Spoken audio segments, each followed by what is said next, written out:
कुछ क्लियर करना था आपसे मुझे। क्लियर ये करना है कि एक ऑप्शनल सब्जेक्ट मुख्य परीक्षा के लिए शुरू करने की मैंने आपसे बात कही थी।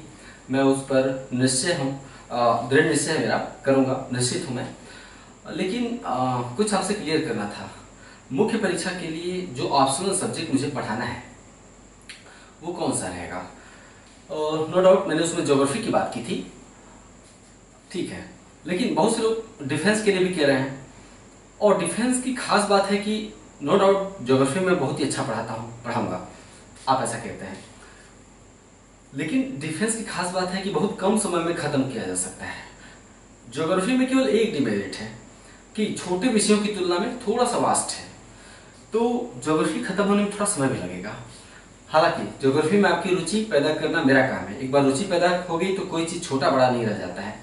लेकिन डिफेंस की खास बात है कि मेरा ज्योग्राफी के अलावा डिफेंस पर भी अच्छा कंट्रोल है, तो क्यों अगर आप कहें तो मैं डिफेंस पढ़ाऊं पहले। आप जो कहेंगे वही होगा, मैं अपनी मनमानी कुछ नहीं करने वाला हूं। आप में से ज्यादातर लोग अगर कहेंगे कि मैं पहले भूगोल पढ़ाऊं तो मैं भूगोल पहले पढ़ाऊंगा। लेकिन अगर आप कहेंगे कि नहीं मैं डिफेंस पढ़ाऊं, बहुमत जो कहेगा वही पढ़ाऊंगा। डिफेंस की खास बात सुन लीजिए, कम समय में पूरा हो सकता है, किताबें बहुत ज़्यादा पढ़ने की जरूरत नहीं है। डिफेंस में 2 ही किताबें पढ़नी होती हैं और दोनों इतनी पतली पतली होती हैं। भूगोल के लिए किताबों की संख्या और मोटाई अगर नापें तो कम से कम इतना होगा, इतना, ठीक है, इतना। और डिफेंस के लिए पतली पतली 2 किताबें आती हैं मार्केट में। मैं नाम बताऊंगा, नाम तब बताऊंगा जब आप उसे कहेंगे कि हाँ मैं पढ़ाऊं, तब मैं आपको बताऊंगा कि भूगोल या डिफेंस जिसको भी आप पढ़ाने को मुझे कहेंगे तब मैं आपको किताबों के नाम बताऊंगा।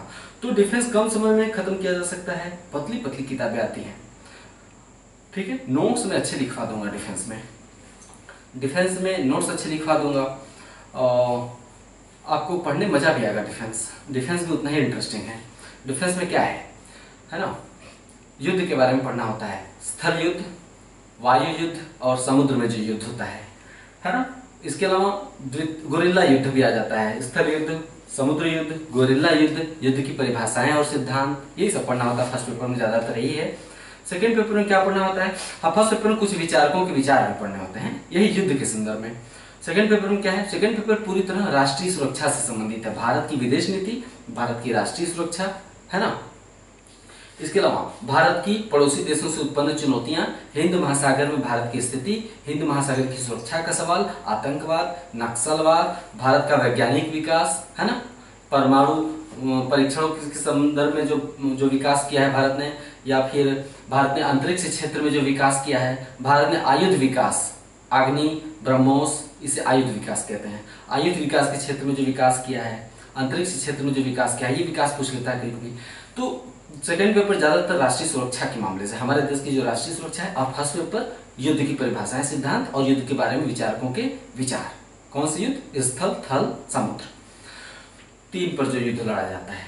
तो रक्षा विज्ञान भी महत्वपूर्ण है और सरल है, रुचिकर है। आज के लोग उसे ज्यादातर प्रेफर कर रहे हैं और मैं नोटिस कर रहा हूँ कि रक्षा अध्ययन से कम समय में पढ़कर लोग अच्छा पोस्ट पा जा रहे हैं, है ना। भारी भरकम इतिहास, खासकर जैसे इतिहास तो बहुत ही वास्ट है। मैं तो कभी सलाह नहीं दूंगा कि हाँ आप इतिहास को वैकल्पिक विषय बनाइए। पढ़ाने की बात जरूर किया था, लेकिन एक अच्छा सब्जेक्ट इतिहास को मैं नहीं मानता हूँ। इतिहास, कारण ये है कि ये स्मार्ट स्टडी पर आधारित नहीं है। इतिहास इतना वास्ट हो जाता है। प्राचीन इतिहास अलग, मिडिवल अलग, आधुनिक भारत अलग, वर्ल्ड हिस्ट्री अलग, 4 पार्ट में है इतिहास। जबकि डिफेंस, इतिहास के 4 पार्ट में से कोई भी एक पार्ट ले लीजिए, डिफेंस उतना ही बड़ा है, बल्कि उससे भी छोटा है। तो डिफेंस छोटा है। लगातार अगर आप रिवाइज करेंगे तो एग्जाम के पहले 10 दिन भी बचे हैं तो डिफेंस आप रिवाइज कर लेंगे। तो आप कमेंट करके बताइए डिफेंस या ज्योग्राफी, आप जो कहेंगे मैं वही पढ़ाऊंगा और अगले ही दिन किताब के नाम बताऊंगा। हाँ, शुरू करने में अभी हफ्ता 10 दिन लगेंगे। कोई भी वैकल्पिक विषय जो आप कहेंगे उसे शुरू करने में मुझे हफ्ता 10 दिन लगेंगे। क्यों? क्योंकि बीच में फिर से थोड़ी व्यस्तता है, तो उसे भी मैं निपटा लूँ।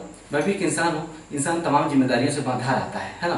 मैं तो आपके साथ इतना बंध गया हूँ कि छुट्टी पे भी नहीं जा सकता। कभी आप ये बात सोचते हैं कि अगर मेरा मन करे कि 4-5 दिनों के लिए छुट्टी पे जाऊं, मन करता है, लेकिन मैं नहीं चाहता हूँ कि 4-5 दिन के लिए जाऊंगा तो आप परेशान हो जाएंगे। आप कहेंगे कि लगता है चैनल बंद कर दिया, अब नहीं पढ़ाएंगे, तमाम अफवाहें फैलने लगती हैं। तो मैं तो छुट्टी पे भी नहीं जा पाता हूँ। लेकिन कभी कभी कुछ ऐसे जरूरी इंसान कुछ कर्तव्यों से बंधा है, तो उन कर्तव्यों पे कभी कभी खरा उतरना जरूरी होता है। तो बीच बीच में कभी गैप आ जाए 2-3 दिनों का तो समझ जाया करिए कि मैं कुछ दूसरे कर्तव्य में लगा हुआ हूँ, है ना, क्योंकि मैं भी एक समाज में रहता हूँ तो सामाजिक प्राणी ही हूँ। ठीक है, तो आप बताइए उत्तर, वैसा मैं ऑप्शनल सब्जेक्ट स्टार्ट करूँगा। नमस्कार।